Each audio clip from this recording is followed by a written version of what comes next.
আচ্ছা, তাণ্ডব নিয়ে আমাদের অনেক আড্ডা হইলো, এখন আমরা একটু আড্ডা শিফট করবো উৎসব সিনেমাতে। উৎসব সিনেমা কোথা দেখছো? আমার বাসার পাশে বসুন্ধরা। হ্যাঁ, হাউসফুল ছিল যখন দেখছেন? 70% ছিল, এবং আমি কিন্তু দেখেছি খুব রিসেন্টলি, 1 সপ্তাহ বা 10 দিন আগে ম্যাক্স। আমি দেখছি সেন্টার পয়েন্টে, এখানেই অলমোস্ট 70% হাউসফুল ছিল।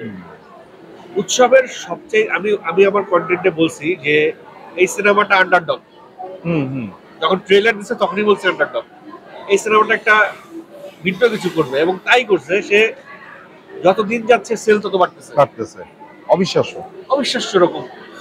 এবং আমি সিনেমাটা দেখছি, আমি আমার ফিলিংসটা বলবো, তার আগে আমি জানতে চাই তোমার কাছে সিনেমাটা কেমন লেগেছে? সিনেমাটা পরিবার নিয়ে কাটানো, মানে দেখার জন্য এর চেয়ে ভালো সিনেমা বিগত কয়েক বছরে বাংলাদেশে আসেনি। সিনেমার সবচেয়ে ভালো কথা, আমি সবচেয়ে বেশি মানে আমার ভালো লাগাটা জানাই সিনেমায়, যে পরাণ বলো, আমার নিজের সিনেমা দিয়ে বলি, পরাণ, তারপর ধরো তাণ্ডব তো অ্যাক্টিং এর আমার নিজের সিনেমা, কিংবা আরো যা যা সিনেমা আছে, বরবাদ। আমি যে কোকেন নেয়া, সেন্সুয়াল সিনস, এসবের কথা বলছি না, এগুলো তো পরিবার নিয়ে দেখা একটু ডিফিকাল্ট। অ্যাক্টররা ওখানে, আমাদের মেইন যে প্রোটাগনিস্ট, সে গালিগালাজ করছে, যেটা আমি আমার বাচ্চাকে নিয়ে, বাচ্চা কেন, আমি আমার ভাইকে নিয়ে, আমার মাকে নিয়ে সিনেমা দেখতে যাই, যখন একটা গালি দিয়ে ফেলছে, আমি একটু বিব্রতকর পরিস্থিতি পড়ে যায়। আমি যে সিনেমাতে ছিলাম সুতাটা ছিঁড়ে যায়। উৎসব কিংবা দাগিতে আমার মনে পড়ে না কোনো আমি গালি শুনেছি কিনা। গালি নাই, কিন্তু দাগিতে কিছু জিনিস আছে, যেটা ইয়ে করা যায়, সেন্সর করা যায় তো। হ্যাঁ, বা সেন্সর মানে শিহাব শাহীন ভাই এত অসাম একজন ডিরেক্টর, উনি যদি চাইতো যে ওই সিনটা যেখানে রেপ হচ্ছে, এটাকে ওইখানে না দেখে আরো বহু ভাবে যেগুলো আমাদের মাথাতে সেটা দেখাতে পারতেন। তাদেরকে দোষ দিচ্ছি না, কিন্তু এটা সিচুয়েশনাল ফ্যাক্ট, বাস্তবে যেটা হয় সেটাই সে দেখায়, অবাস্তব কিছু দেখায় না, খুবই ট্রু। না, আমি বলছি, এখন যদি এখানে কথার কথা আমার বমি আসে, কেউ ডিরেক্টর মুখের মধ্যে প্রপস দিয়ে আমাকে বমি করায়, বমি দেখাবে, কেউ আমার মুখটা নিয়ে যাবে চেয়ারের পেছনে, দর্শক কিন্তু মেসেজটা পাচ্ছে বমি হচ্ছে, বমি করছে, একটা সাউন্ড দিল বমির, হ্যাঁ, এবং ওই বৃষ্টি জিনিসটা দেখতেও হলো না, হোয়াটএভার। তো উৎসব এবং দাগি দেখে হয়তো বা আমার এই ফিলটা হয়েছে, না কোনো গালি নাই, কেউ কোনো নোংরা কথা বলছে না, নোংরা ইঙ্গিত করছে না, একটা সিগারেট খাওয়ার ছিল নাই, একটা সিগারেট খাওয়ার সিন নাই। এটা যে কত মানে কত আরামদায়ক একটা বিষয়, ব্লিসফুল একটা বিষয়, এটা আমি খুব ফিল করছি। আমার কাছে যখন উৎসবের বিরতিতে একটা মেসেজ আসলো যে ধূমপান স্বাস্থ্যের জন্য ক্ষতিকর, আমি ভাবছি এমনি এর পরবর্তী ধূমপান একটা সিন দিবে, আবার এরপরে সিকোয়েন্স আসে না, স্ক্রিন ব্ল্যাঙ্ক করেছে, হ্যাঁ, মানে বিরতি। তাদের এই স্টাইলটা ভালো লাগছে।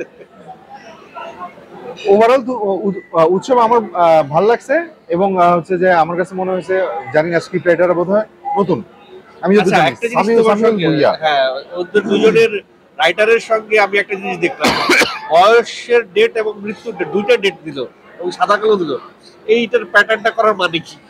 এটা নিয়ে আমি কি যেন, আমার মাথায় নাই জিনিসটা, আমি কি যেন ভাবছিলাম, রাইটার দুইজনের বয়স একটা পিরিয়ড দিছে, এমন মনে হয়েছে যে সে এত সালে জন্ম, এত সালে মৃত্যু, স্ক্রিনটা করছে সাদা কালো, মানে এই গল্প লেখার পর কি তারা মারা গেছে?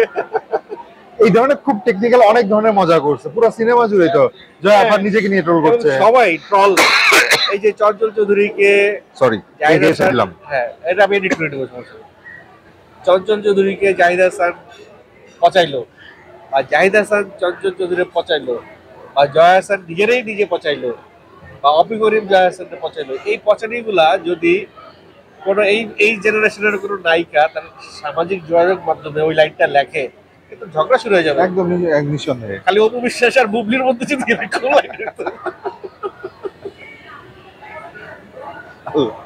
তো এই যে আমাদের হিউমারাস হওয়ার যে বিষয়টা, আমরা যে কত উইটি হইতে পারি, এটা আমরা দেখছি। শাহরুখ খান, সালমান খান জন একজনকে কথা বলে, এত উইটি কথা বলে, এত জোকস করে, এত পচা একজন আরেকজনকে, বাট এটা কেউ কারোর ইয়েতে নেয় না, সে ওইটাকে জয়েন করে ওটা, এবং এটার মাত্রা জ্ঞানটাও তাদের খুব চমৎকার, টনটনে। হ্যাঁ, এবং সে জয়েন করে, যাকে নিয়ে যোগ করতেছে সে আবার জয়েন করে। আমাদের এই কনটেক্সটে এই প্র্যাকটিসটা নাই। সহজে কেউ রিসিভ করতে পারে না জোকটা, তারা অন্য সিরিয়াস হয়ে যায়। যেমন এই যে জাহিদ ভাই রিসেন্টলি বলে ফেললো যে শাকিব খানকে মেগা স্টার বলাতে এটা আমার কারে লাগে, এইটা আর কেউ রিসিভ করতে পারলো না। রিসিভ করতে পারলো না। সে কি কারণে বলছে, যদি সে যোগ করেই বলে থাকে তাহলে যোগ হিসেবেই নেই না। সাপোজ সে তাচ্ছিল্য করে বলছে, তাচ্ছিল্য করে নেই, ওকে, সে একজন সিনিয়র আর্টিস্ট, সে একটা যোগ করছে, বাট এটাকে কিন্তু সবাই খুব সিরিয়াসলি নিয়ে নিল। ইভেন আমিও এটা নিয়ে কন্টেন্ট বানালাম। আচ্ছা, যে জাহিদ ভাই এটা কি করলো, আচ্ছা, জাহিদ ভাই এটা কি করলো, এটা কি সে ঠিক করলো? পরে সে আবার একটা বার্তা দিল কয়েকদিন পরে, সেটা নিয়েও বুঝলাম যে না, সেটা আসলে এটা মিট করতে চায় না। সে যেটা মিট করতে চাইছে যে শাহরুখ খানের নামের আগে তো মেগা স্টার ব্যবহার করে না, শাকিব খানের নামের আগে মেগা স্টার কেন ব্যবহার করতে হবে? আমরা যেমন শাহরুখ খানকে ডাকবো তেমনি শাকিব খানকে ডাকবো। হ্যাঁ, হ্যাঁ, তাই তো। তো পরে আমি অনেক খোঁজার চেষ্টা করলাম সিনেমার টাইটেলে, ডন সিনেমা দেখা বা স্ক্রিন দেখা টাইটেল একটু খোঁজার চেষ্টা করলাম নাই, কোথাও আছে কিনা। আমির খানেরটা চেষ্টা করছি, পাই নাই। পরে ডিটেল আর খুঁজি নাই। আমি সরি টু সে এই আল্লাহ মাফ করুক, সরি টু সে এই ছাগলামি শুধু সাউথের সিনেমাতে দেখছি ওরা। এবং সরি, আমি ছাগলামি বলাটা ভুল হয়েছে। ওরা ইচ্ছা করে করে এটা, কেন জানো? ওরা সিনেমা করে লার্জার দেন লাইফ, রাইট। ওদের অ্যাক্টরদেরকে লার্জার দেন লাইফ ইমেজটা দিতে হয়। সেটা শুরু থেকেই মেগা স্টার এত বড় করে যে টাইপটা আছে, অ্যাকশন স্টার, রোমান্টিক স্টার, হ্যাঁ, রোমান্টিক কিং, হ্যাঁ, তারপরে চার্মিং বয়, কি জানি কয়। হ্যাঁ, এবং আমাদের নতুন যে হিরোরা আসতেছে বাপ্পি, আদর, এরাও দেখি এরকম কিছু দেয়। ওই যে গাজী সাহেব ভয়েস ওভার দেয় না, হ্যাঁ, যে ওনার চার্মিং বয়, লাভার বয়, লাভার বয়, হ্যাঁ, বাপ্পির আগে তো থাকে বোধহয় কি জানি বলতো। যাই হোক, উৎসব আমার কাছে একেবারেই খুবই, আমি এনজয় করছি অল থ্রু দ্য মুভি। আমি এনজয় করছি এবং একটা জিনিস দেখছি যে হলে একটু পর পর দর্শকরা খিলখিল করে হাসতেছে, এবং একটা জায়গায় আমিও নিজেরে কন্ট্রোল করতে পারি নাই, আমিও খিলখিল করে হাসছি। হাসার পরে আমার মনে হয়েছে, হাসার সময় রিয়ালাইজ হয়েছে যে পাশের লোকটা কি মনে করলো আল্লাহ।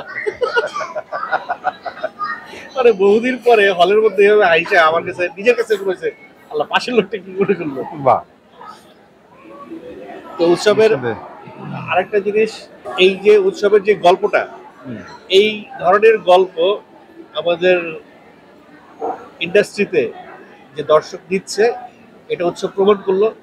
এবং এই ধরনের গল্প আরো দরকার আমাদের, নিঃসন্দেহে প্রচুর দরকার। কারণ সব সিনেমা তো শাকিব খানকে নিয়ে করা সম্ভব না, সব সিনেমা অ্যাকশন হবে শাকিব না। খানকে নিয়ে সিনেমা বানাইলে তো সেটা 8-10 কোটি টাকার উপরে চিন্তা করতে হবে, হ্যাঁ, এখনো করতে হবে, তাই না? যদি কেউ 60-70 লাখ টাকা দিয়ে সিনেমা বানাইতে চায়, 1 কোটি দিয়ে সিনেমা বানাইতে, তাহলে উৎসবের মতো গল্প নেই। হ্যাঁ, শুধু উৎসবের মতো গল্প নিলেই হবে না, উৎসবের মতো কাস্টিংটাও দরকার হবে। যে কাস্টিংটা হয়েছে এখানে, আমি স্পেশালি সুমেরা বিনতে কামালের কথা বলবো। এই মেয়েটা দাগিতেও ছোট্ট একটা ক্যারেক্টার করছে, কিন্তু মানে মনে রেখে, মনে দাগ কেটে গেছে, ইম্প্যাক্ট ফেলে গেছে। উৎসবের সে একটা ছোট্ট ক্যারেক্টার করছে, কিন্তু আমি বিশেষ করে ওই সিনটার সময় জাহিদ হাসান যখন বলে যে তুমি আমার কাছে থাকলে তোমার জন্য আমি একটা জুতা বানিয়ে দিতাম, সেই জুতা আমি পরিষ্কার করে দিতাম আমার যদি সাধ্য হইতো, যদি আমি বুঝি হইতাম, তারপর যদি আমি রিক্সাওয়ালা হইতাম, তোমার নিয়ে সারাদিন রিক্সা নিয়ে ঘুরাইতাম। এই যে একটা বাবা মেয়ের, আমার ওই সময় আমার চোখে পানি চলে আসে। কারণ তুমিও মেয়ের বাবা, আমিও মেয়ের বাবা। আমি কিন্তু ওই সময় শুধু মেয়ের বাবা না, একটা বাবার ফিলটা, ছেলে হোক মেয়ে হোক, বাবার যে ফিলটা, তা তো বটেই।